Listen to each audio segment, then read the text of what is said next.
नमस्कार, मी डॉक्टर दीपाली. आपण मागच्या भाग 1 मध्ये बघितलं की रेकी आपल्या शरीरावरती कसं काम करते. तर आता आज आपण बघणार आहोत की रेकी आपल्या शरीरात कोणत्या कोणत्या लेव्हल्सवर काम करते. रेकीचा फ्लो आपल्या शरीरामध्ये येतो सहस्त्राधार चक्रातून आणि आपल्या हृदय चक्रापर्यंत येऊन दोन्ही हातांमधनं तळव्यांमधनं तो बाहेर पडतो आणि मग आपण स्वतःला घेऊ शकतो आणि इतरांना देऊ शकतो. हे आपण बघितलं. आता पुढे जाऊन कोणत्या कोणत्या लेव्हल्स आहेत आणि ह्या कोणत्या कोणत्या लेव्हल्सवर रेकी कशा पद्धतीने काम करते आणि त्याचे काय रिझल्ट आपल्याला मिळतात ते आपण बघूया.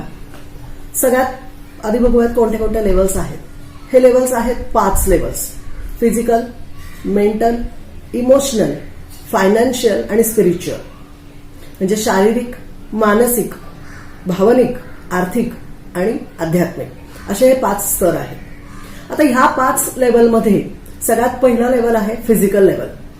फिजिकल लेव्हलला रेकी काम करते म्हणजे काय, तर ज्या वेळेला रेकीचा प्रवाह आपल्या शरीरामधून वाहतो त्यावेळेला आपल्या शरीरामध्ये जिथे जिथे कुठे ब्लॉकेजेस क्रिएट झालेले आहेत ते ब्लॉकेजेस बाहेर काढून टाकण्याचं काम करत असते रेकी. कारण आपल्या आजूबाजूचं वातावरण, आपलं खाणं पिण्याच्या अयोग्य पद्धती, रात्रीची उशिरा झोपणं, सकाळी उशिरापर्यंत झोपणं, लवकर न उठणं, ह्या ज्या काही आपल्या चुकीच्या सगळ्या सवयी आहेत तर ह्या सगळ्या सवयींचा किंवा रात्री फार उशिरापर्यंत मोबाईल टीव्ही बघणं आणि विनाकारण घराच्या बाहेर जास्त काळ राहणं, या सगळ्याचा, उपाशीपोटी राहणं, या सगळ्याचा परिणाम कुठेतरी आपल्या शरीरावरती कळत नकळत होत असतो आणि म्हणून मग आपली फिजिकल बॉडी पूर्णपणे डिस्टर्ब होते. आणि ह्या सगळ्यावरती ज्या वेळेला रेकीचा फ्लो आपल्या शरीरातून वाहतो त्यावेळेला ते सगळे जे काय ब्लॉकेजेस क्रिएट झालेले असतात ते ब्लॉकेजेस काढून टाकण्याचं काम रेकी करते आणि मग आपलं शरीर फिट अँड फाईन व्हायला लागतं, तंदुरुस्ती वाढते, हळूहळू फ्रेश वाटायला लागतं आणि मग एक वेळ अशी येते की रोजचा जर का रेकीचा फ्लो तुमच्या शरीरातून वाहत असेल तर पूर्णपणे फिजिकल फिटनेस राहतो तुमचा. अशा पद्धतीने फिजिकल लेवलला रेकी काम करते. त्यानंतर बघूयात मानसिक स्तर म्हणजे मेंटल लेवलला. आता आपल्या आजूबाजूचं वातावरण म्हणा किंवा आपण जिथे काम करतो तिथे असलेलं कामाचं दडपण, सगळ्या प्रकारचा ताण, घड्याळाच्या काट्यावर नाचायचं, इथे वेळेत पोचायचं, वेळेत हे काम झालं पाहिजे, आज हे टार्गेट ह्या वेळातच पूर्ण केलं पाहिजे, त्या सगळ्याचं ताण, घरामध्ये मुलं आहेत मुलांकडे बघणं, ऑफिसचं काम, लेडीजच्या बाबतीत घरातलं पण काम, हे आणायचंय ते राहिलंय, स्वयंपाक, इतर कामं, सगळ्याचं सतत टेन्शन डोक्यावर असतं. मुलांचे शाळेचे प्रोजेक्ट्स राहिलेत, हे आहे ते आहे.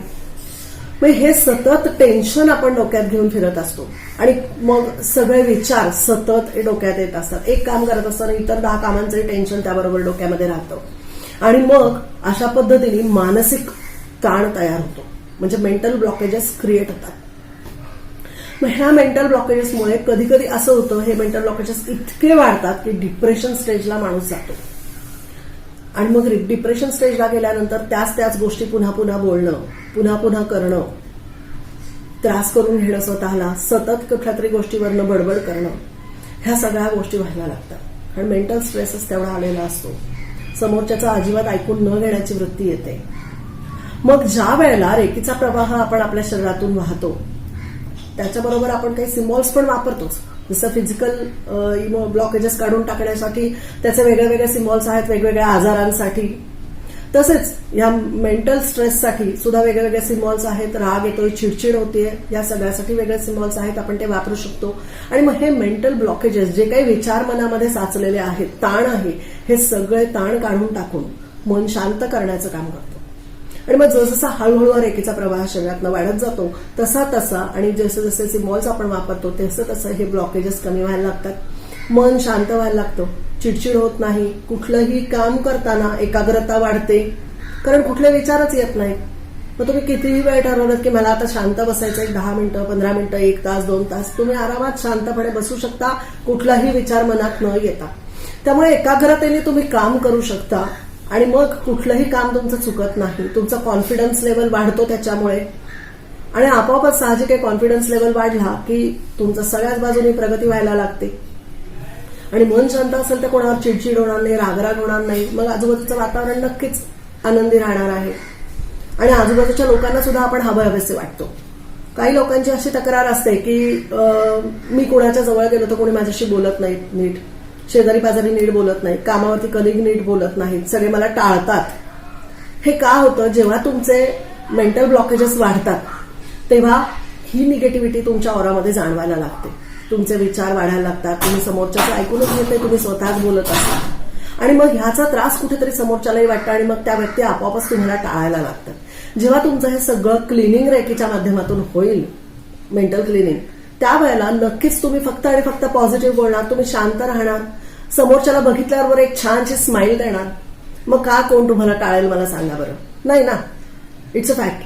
त्यामुळे कसं होणार की लोक आपोआपच तुम्हाला टाळण्याऐवजी तुमच्याशी बोलायला तुमच्याकडे येतील, तुमच्याकडे ऑटोमॅटिकली अट्रॅक्ट होतील आणि चांगल्या भावनेने आणि चांगल्या पद्धतीने तुमच्याशी बोलतील. हे झालं मेंटल लेवलला. असे अतिशय छान रिझल्ट्स मिळतात. त्यानंतर पुढचा लेवल आहे इमोशनल, भावनिक स्तर. इमोशनल लेवलला ब्लॉकेजेस क्रिएट होतात म्हणजे काय, तर कुणी काही बोललं जरा, इतके विचार मनात साचलेले असतात, कुठे काही घटना घडलेल्या असतात, मला कुणी काही बोललंय, हे झालंय, ते सगळं दडपण मनामध्ये साचलेलं असतं आणि मग त्याचे इमोशनल ब्लॉकेजेस क्रिएट होतात. मग पुन्हा कुणी आपल्या आजूबाजूला काही बोलत असेल तर आपल्याला असं वाटतं माझ्याबद्दलच बोलतंय. कुणी जर का काही बोललं तर लगेच टचकन डोळ्यातनं पाणी येतं. होतं काय की इमोशनल ब्लॉकेजेस ऑलरेडी इतके असतात की मग जरा कोणी काय बोललं की आपल्यालाच बोललंय असं समजून आपण ते आपल्यावरच ओढून घेतो आणि त्रास करून घेतो आणि मग लगेच आपल्याला त्याचा त्रास व्हायला लागतो आणि भावनिक कोंडमारा प्रचंड होतो. जे इमोशनल ब्लॉकेजेस जेवढे वाढतील तेवढा त्रास जास्त होतो आणि मग कधी कधी हे इतकं वाढतं की लोक म्हणतात की मी कोणालाच नकोय आणि आता मला आत्महत्या करावीशी वाटते. पण असं नाहीये. रेकीच्या माध्यमातून जेव्हा तुम्ही साधना करता, ज्यावेळेला ह्या इमोशनल ब्लॉकेजेस काढून टाकण्याचे सिम्बॉल्स तुम्ही वापरता आणि रेकीचा फ्लो तुमच्या शरीरातून प्रवाहित करता, त्यावेळेला हे इमोशनल ब्लॉकेजेस सुद्धा अगदी सहजरित्या बाहेर पडतात. हा, ते किती आहेत त्याप्रमाणे तेवढा वेळ लागणार आहे की आज रेकी घेतली आणि उद्या मी लगेच ठणठणीत बरं झालं असं होत नसतं. पियाळग आणि हो गोरी असं नाहीये. त्यामुळे थोडा वेळ लागणार आहे, कारण हे जेवढे ब्लॉकेजेस आहेत साचलेले तेवढे ते काढायलाही तेवढाच वेळ जाणार. पण हे ब्लॉकेजेस जेव्हा पूर्णपणे निघून जातील तेव्हा तुमचं मन किंवा हे सगळे इमोशनल ब्लॉकेज निघून गेल्यामुळे अतिशय शांत वाटेल आणि कोणी काहीही बोललं ना तरी लेट गो करायची सवय होईल. म्हणजे माझ्याबद्दल बोलतच नाहीयेत, जाऊ देत ना, बोललं तर बोललं, मला काही फरक पडत नाही. म्हणजे प्रत्येक गोष्ट जर सोडून द्यायची, लेट गो करायची सवय लागली ना तर आयुष्यात त्याचा सुद्धा कुठेतरी छान फायदा होतो. आणि मग नक्कीच आहे की आजूबाजूच्या लोकांमध्ये आपण स्वतःहून मिसळायला लागतो, आपण त्यांना टाळणं बंद करतो, कारण आपण स्वतःवर घेणंच बंद करतो ना. लेट गो केल्यामुळे आपण सगळ्यांच्यामध्ये छान मिळून मिसळून राहायला लागतो आणि मग लोकांना सुद्धा आपण आवडायला लागतो चांगल्या अर्थाने. तर अशा पद्धतीने इमोशनल ब्लॉकेजेस पण निघून जातात, सगळ्याच बाबतीत तुम्हाला आनंदी वाटायला लागतो. त्यानंतर आहे इकॉनॉमिकल किंवा फायनान्शियल लेवल म्हणूयात आपण, आर्थिक स्तर. आता असं होतं की कधी कधी खूप पैसा येतो पण राहतच नाही, पैसा टिकत नाही, म्हणावा तसा कामाच्या मानाने पगार मिळत नाही किंवा बिझनेसमध्ये म्हणावा तेवढा प्रॉफिट नाहीये, आलेला पैसा सगळा तिथेच गोल गोल फिरतोय, कुठेतरी पैसे अडकलेत, कुणाला उसनेच दिलेत, परतच देत नाहीये किंवा एखाद्या बँकेत पैसे ठेवलेत, काहीतरी लॉस झालाय, एखाद्या बिझनेसमध्ये लॉस झालाय आणि अशा पद्धतीने कुठे ना कुठेतरी फायनान्शियल प्रॉब्लेम्स, ब्लॉकेजेस क्रिएट होत असतात आपल्या आयुष्यामध्ये. मग हे फायनान्शियल ब्लॉकेजेस काढून टाकण्याचं काम रेकी करते. जेव्हा रेकीच्या माध्यमातून साधना करता आणि फायनान्शियल लेवलसाठीचे जे काही सिम्बॉल्स आहेत ते आपण वापरतो, त्यावेळेला त्याच्या वापरातून हे फायनान्शियल ब्लॉकेजेस सुटायला लागतात. फायनान्शियल ब्लॉकेजेस सुटतात म्हणजे काय, तर अडकलेले पैसे परत मिळायला लागतात, आपला लॉस होणं बंद होतं, फालतू खर्च कमी होतो किंवा बिझनेसमध्ये प्रॉफिट बऱ्यापैकी चांगला यायला सुरुवात होते. हळूहळू हे सगळं जसं जसं तुम्ही वापर करणार रेकीचा हे तसं तसं सगळ्याचं प्रमाण वाढायला लागतं. त्यानंतर पेमेंट आपल्याला कामावरचं व्यवस्थित मिळायला लागतं, अपेक्षेप्रमाणे इन्क्रीमेंट होतो, कुणी पैसे घेतले असतील तर ते परत देतं. म्हणजे बिनकामाचा जाणारा पैसा थांबतो आणि येणारा पैसा आवक वाढायला सुरुवात होते हळूहळू. हे एका रात्रीत होणार नाही, हे परत परत सांगते मी.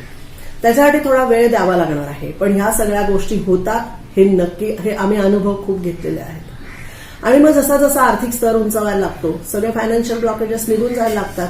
साहजिकच आहे, पैशाच्या बाबतीत तुम्ही श्रीमंत होणारच आणि मग कधीही पैशाची चणचण भासत नाही. जेव्हा पाहिजे, जेवढी पाहिजे तेवढी गरजेची रक्कम नक्की आपल्याला मिळत असते. सगळ्या फायनान्शियल प्रॉब्लेममधनं, ब्लॉकेजेसमधनं आपण बाहेर येत असतो. आता शेवटचा लेवल आहे आध्यात्मिक स्तर, म्हणजे स्पिरिच्युअल लेवल. आता असं होतं की माझ्याकडे सगळं आहे पण तरीही काहीतरी कमी आहे, काहीतरी नाही आहे. आता हे काहीतरी म्हणजे काय, तर ती आहे ती आध्यात्मिक शांतता किंवा स्पिरिच्युअल लेवल. जेव्हा रेकीच्या माध्यमातून तुम्ही मेडिटेशन करायला लागता, त्या वरच्या चारही लेवल, फिजिकल, मेंटल, इमोशनल आणि फायनान्शियल, या चारही लेवल तुम्ही जिंकून घेता, त्यानंतर कुठेतरी एक आत्मिक समाधान तुम्हाला हवं असतं. आणि मग रेकीच्या माध्यमातून जेव्हा तुम्ही साधना करता आणि काही रेकीची पॉवर वाढवण्यासाठीचे सिम्बॉल्स तुम्ही त्याच्यामध्ये वापरता, त्यावेळेला आपोआपच तुमची स्पिरिच्युअल लेवल पण वाढायला लागते, म्हणजे तुम्हाला आत्मिक समाधान मिळायला लागतं. आणि एका वरच्या लेवलला आपली हे होते की सगळ्याच बाबतीत समजूतदारपणा म्हणा, राग, लोभ, मद, मोह, माया, मत्सर सगळं आपल्यातनं निघून जायला लागतं. आणि एक इतकी छान स्टेज क्रिएट होते आपली की आपण सगळ्यांमध्ये एक आपलं वेगळं स्थान निर्माण होतं. आणि इंटरनल पीस म्हणजे आंतरिक शांती असं जे म्हणतो आपण, ते जे हवं आहे, ते जे काहीतरी माझ्याकडे नाहीये किंवा मायनस आहे, ते आपल्याला मिळायला लागतं. आणि याचा अनुभव तुम्ही नक्की घ्या. रेकी शिकून, रेकीच्या माध्यमातून हे सगळं तुम्ही अगदी सहज मिळवू शकता. अतिशय छान आहे ही रेकीची पॉवर. आणि आपलं आयुष्य हॅपी, प्रॉस्परस, हेल्दी आणि सुख समृद्धीने युक्त असं आपण आपलं आयुष्य बनवूया आणि आनंदी राहूयात. थँक्यू.